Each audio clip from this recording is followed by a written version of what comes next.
into this next story here about AOC. I don't know if you read the New Yorker, but every now and then I'll take a peek at it. They have an interesting story. And this story was pretty interesting. They are now criticizing AOC for being just a regular old Democrat. This was also the same magazine that praised Richie Torres, saying how progressive he was because he checked off all the boxes. It was also the same magazine that praised AOC and said that she was just a bartender, and here she is. And we've also talked about that on the show, how she was not just a bartender, how that also wasn't true as well. Well, now they are finally admitting that AOC is just another Democrat. Who would have thought? So they start off here. AOC is just a regular old Democrat now. Well, duh. Let's get into this. I actually want to make this a little bit bigger. There we go. AOC's recent appearance on Pod Save America podcast had for me the feeling of a final disappointment. The kind that's a little sad, but brings a set of quixotic hopes to a close. AOC appeared on the popular Crooked Media show to announce her endorsement of Joe Biden for president in the 2024 election. To deliver that particular endorsement while appearing on that particular podcast, where former Obama administration staffers defined the limits of acceptable left of center opinion, was to send a very deliberate message. It was AOC's last kiss off to the radicals who had supported her, voted for her, donated to her campaign, and made her unusually famous in American politics, the beneficiary of a wholly unique cult of personality that is now starting to come undone. I want to interject here. It's not starting to come undone. It started to come undone a couple of years ago, when some of us were actually calling that out. It was magazines like New York Magazine, and it was people like Ben Burgess and Jacobin who were still coming to her defense, while some of us told you exactly who she was a couple of years ago. We were the bad person. Now it's okay to admit it because she endorsed Joe Biden. And what's interesting to me in this article, he mentions that for him, the final feeling of disappointment was her endorsing Joe Biden. Not her choosing to become a scab and not support the railroad workers and having a strike. For some of us, it was forced to vote. When some of us went back to force the vote, we were like, okay, this is not going the way that we thought it would. We know they're not going to fight. That didn't ring off alarms for this journalist. What about when she chose to fund the police, the Capitol Police? That didn't send off alarm bells? What about when she voted to send billions of dollars to Ukraine? That didn't send off alarm bells? No, all these things, it's supporting the Iron Dome, all these things that she did, I'm talking about legislation, the way that she voted, for whatever reason, it took her endorsing Joe Biden for that to really send off a red flag when there were so many other flags all along. That's interesting to me. An endorsement of a sitting president, after all, doesn't have to be a ceremonial affair. AOC could have sent out a tweet. In making her announcement in a forum where the hosts were saying that a vote for anyone but Joe Biden was a vote for Donald Trump, a distillation of the hollow "we're not Trump" message that Democrats have been loudly pushing for the past 7 years. AOC was putting a bow on a half-decade-long drift from radical outsider to establishment liberal. Since taking office in January 2019, she has deferred to party leadership again and again on the issues that matter, even as she made token gestures of resistance to solidify the illusion that she is a gadfly. And increasingly, she seems stung by criticism from the left to the point where she appears ready to simply embrace her party and its politics with open arms. In the 2021 interview with the publication of the Democratic Socialists of America, AOC attacked left critics of the Biden administration on idealitarian grounds, We really have to ask ourselves, what is the message that you are sending to your Black and brown and undocumented members of your community, to your friends, when you say nothing has changed? This is a stark example of what socialist critics have accused Democrats of doing for years, that they forbid criticism and enforce loyalty to the party, though through vague accusations of racism and references to people of color and other marginalized groups. Yet during the very period in which she gave that interview, the Biden administration had been busily deporting tens of thousands of undocumented immigrants, almost all of them black and brown. And she said nothing. But when it was happening under Donald Trump, she was at the border pretending to cry. She was being an actress. Where's that same compassion for those undocumented immigrants that have been deported by Joe Biden? Kids are still in cages at the border. Where are those tears now? It's just complete silence. So we tried to tell you exactly who AOC was, but we were the bad guy. I was mean. I needed to be more patient, they said to me. I needed to give her more time to get her feet wet. These are the things that I was told. I was asking for too much. How dare you criticize her for not trying to do what she ran on? People were mad at her supporters instead of being mad at the politician for forsaking the people. Let's go on. Less than 3 years earlier on the campaign trail, AOC had sung a very different tune about partisan politics. At a campaign event in 2018, she addressed how Brett Kavanaugh could be confirmed to the Supreme Court despite the sexual assault allegations against him. She said, when people say, how could this have happened? It is because of the slow slide of our public institutions. When too many people sat on the sidelines and read the news and said, wow, that's crazy, time to go to class. In her consistent fealty to the Democratic Party leadership, she has done exactly that, lamenting about how crazy the world is, then hurrying off to dutifully follow the lead of her superiors. In other words, she decided to choose her career, even though she said she didn't care if she was a one-term congresswoman. Believe she said that in their interview with Jimmy Dore, actually. You see, some people were really angry and really upset when Jimmy Dore decided to call the squad frauds. But yet here we are. Now some of those same people are like, oh my God, I can't believe this. How could they do this? As if they've been blind all along. I don't think they were blind. I think they were still counting on this progressive strategy through the Democratic Party working out, because then it makes them more credible.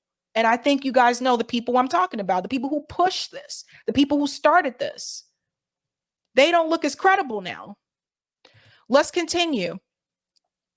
There are two indelible images of AOC, neither of them flattering, that bookend her evolution. The first photo of her weeping outside an immigration camp in Texas in 2018, before she had won election to Congress, dressed all in white. She wails in protest of kids in cages, the phrase employed by activists to denounce Trump-era immigration policy. The protest itself wasn't offensive. Our treatment of migrants at the border is indeed indefensible. The trouble lies in what didn't happen next. When Biden took office in 2020, American immigration policy did not meaningfully change.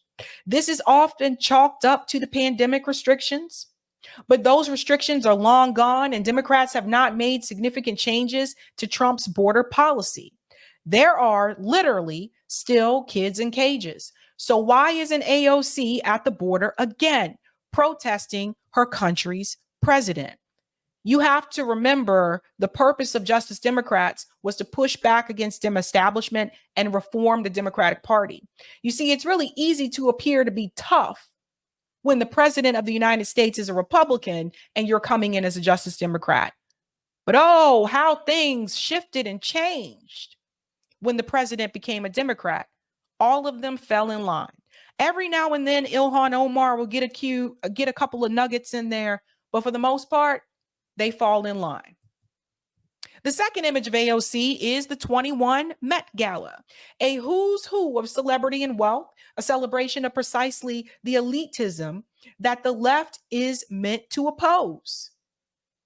So it was a bit depressing, but not at all surprising to see this champion of the working class at an event in which celebrities wandered around unmasked while their many servants dutifully wore them in order to prevent the spread.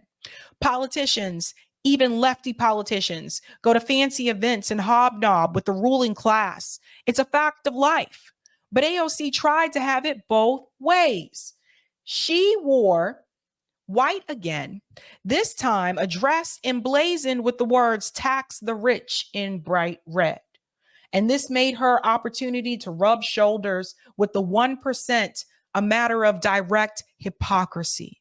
It's one thing to go to the party. It's another to blare out a message that you disapprove of at the party while you were there. And she was not outside in the streets with the protesters who were protesting against police brutality instead.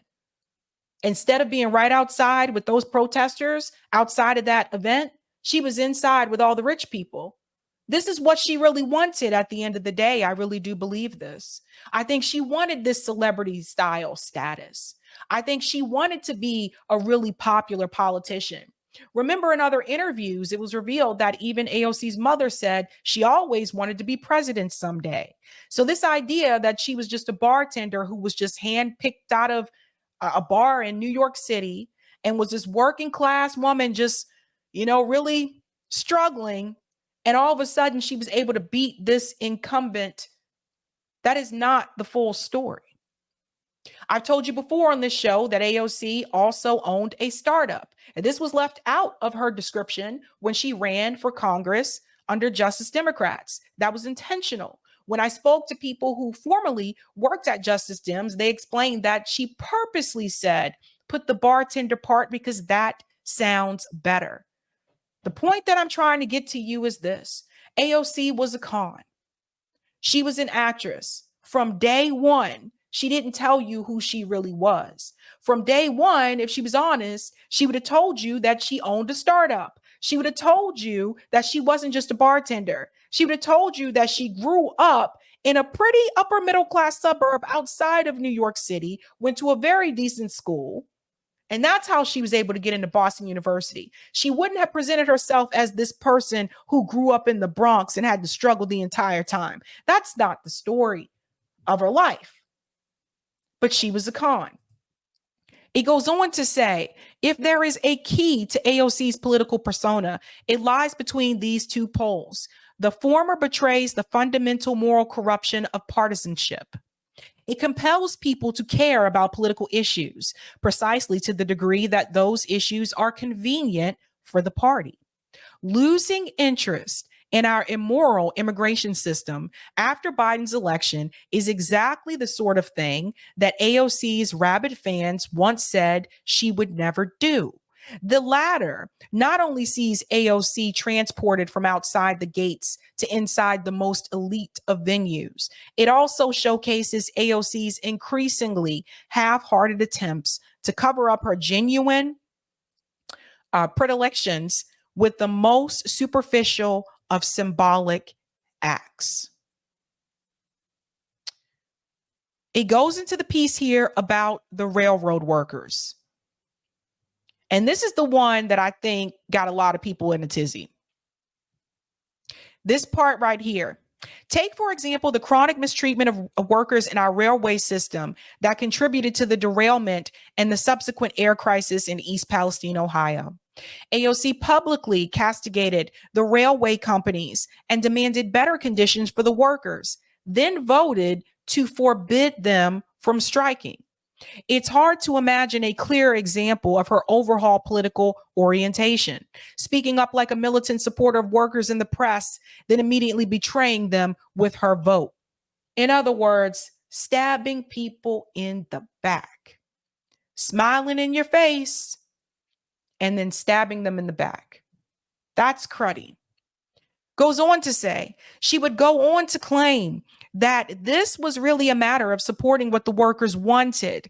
But Railroad Workers United quickly clarified that this defense was an act of remarkable dishonesty. Labor is the heart of the left, and strikes are the sword of labor. To vote to forbid workers from striking for a supposed socialist amounts to an unforgivable betrayal of basic values. They go on to talk about foreign policy. It's a long article. They go on to talk about her votes in reference to foreign policy, Israel, Palestine, et cetera, the Iron Dome, moving on and on. And essentially what AOC has done is she tends to walk this line where she'll do just enough to still appear to be progressive for her progressive base. So they think that they still have someone in there fighting for them. But she also appears to be establishment enough to convince Democratic leaders like Hakeem Jeffries and Nancy Pelosi and, of course, Joe Biden that she's willing to play their game. And what I can tell you is this: sometimes when you walk the line, eventually there comes a point when you have to choose a side. And that point most recently was endorsing Joe Biden. And so for some people, that was the big reveal in reference to AOC. For others, the big reveal was the railroad workers choosing to be a scab in reference to her vote. This is why walking in the middle doesn't always work. You can probably do it for a while. I've seen people do this. You can do this for a while. But then there comes a decision where you have to pick a side. And that is usually what exposes people for what they really are. Now, I want to take you back to a time when she did appear to be more progressive, when you actually did think she was going to fight for something. And that is this interview here that she had with Glenn Greenwald. I want to take you back to what she claimed to be, and you'll see the difference. An interview to CBS, I believe the morning show this week, it might have been yesterday or even today, and you said something that was really interesting when asked why you were running. You said, quote, "The Democratic Party has been drifting from the real needs of working class New Yorkers, especially those like us in Queens and the Bronx." I paraphrased that last part. What did you mean by that? If the Democratic Party is not focused on the real needs of the working class, whose interests are they focused on? Whose interest are they serving instead? I mean, that's a softball, Glenn. Well, I don't think for a lot of people the answer is obvious. So I guess I'm interested in yours. I mean, so for me, I actually think a lot of Americans understand and they know that the role of money in politics is extraordinarily corrosive, and that the Democratic Party is not immune from that. My opponent takes an insane amount of money from luxury real estate developers, from private equity groups, from pharmaceutical corporations and private insurance corporations, and that is tied directly to the legislation that he's been passing. And you look at, for example, 8 or 7 of his top 10 donors are primarily Republican financiers. His number 2 top donor, Blackstone, they primarily finance the Trump presidency. And moreover, they are really sucking the island of Puerto Rico dry as we try to approach a just recovery. And there's no coincidence that 2 years ago, Joe Crowley voted for the Promesa Act, which essentially allowed Wall Street takeover of the island and allowed private equity groups to essentially take over privatization of the island. Hurricane Maria was just waiting to happen, but we created the financial infrastructure for once a disaster did occur for a recovery and all of this stuff that we're seeing here too. My family's related. I have family in Puerto Rico. We see what's happening on the island. And the idea that these are partisan issues, I think, is a joke. It's been happening with the Democratic Party has allowed this to happen. And it's because they're not taking these issues seriously enough. And, a lot of those members may bristle when I talk about this, but It's because we are speaking directly to the needs of our constituents. And for a very long time, a lot of Democrats have felt like we have to somehow compromise with the lobbyists that are financing their campaigns. But once we break that part right there, compromise with the lobbyists that are financing their campaigns. Very different rhetoric that back then, right? Because a lot of them are doing this now. A lot of them are compromising with lobbyists that are financing other Democrat campaigns. Free from that system where we start to finance our own campaigns with grassroots donations, we're able to speak more directly to the needs of American people. And I think that if the Democratic Party is to survive this thing, that's the direction that we really need to start trending in. Didn't happen. Did not happen. Now I want to show you another piece here when Glenn is asking her specifically about Democrat leadership. Should it change? And what should change? This is a really revealing moment. Listen to this. Your opponent, Congressman Crowley, has been pretty upfront about his hopes to replace Nancy Pelosi and Steny Hoyer in the Democratic top wing of the Democratic leadership once they retire, or maybe even before that. For as long as I can remember, the Democratic Party in the House has been led by Nancy Pelosi and Steny Hoyer. So if you are elected, will you agitate for different leaders leading the Democratic Party in the House caucus, or do you think that Pelosi and Hoyer should continue to be in those leadership positions? No, I think that we need new leadership.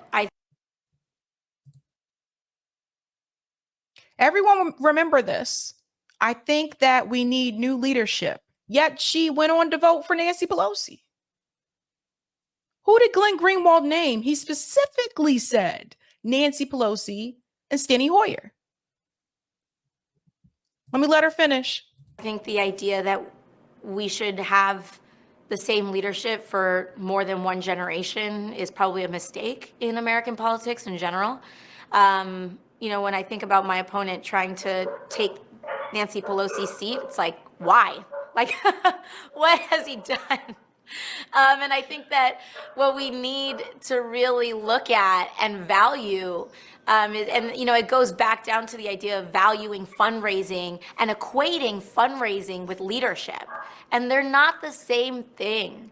I think that we really need to start kind of changing our standards for leadership and what we define and what we respect as a party. And it's not to say that it's not to speak to Pelosi's leadership, but it's to say, what company oftentimes has the same CEO for 20 years, or, it's very rare that happens.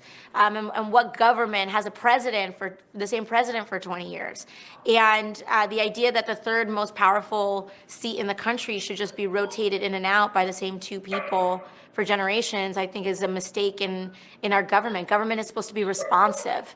And I'm just kind of inclined to think that we should be responsive in our leadership as well. Well, those things did not happen. Those things did not happen. Like when I tell you this was all a con, this was all an act.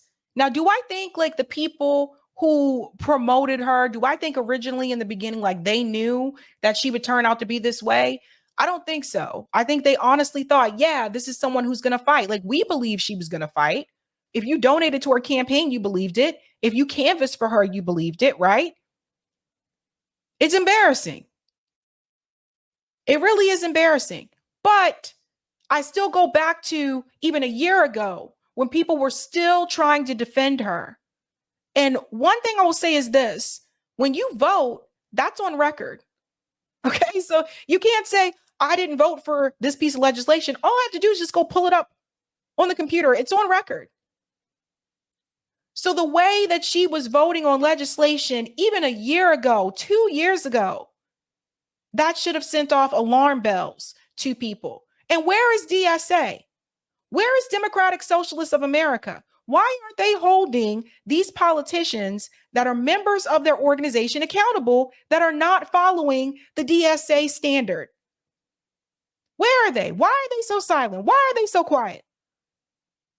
They're nowhere to be found. Why doesn't Justice Democrats speak up when these politicians that are a part of Justice Democrats do not uphold the policies that they swore to uphold? They're very vocal on Twitter when they do the right thing, but when they do the wrong thing, they are silent.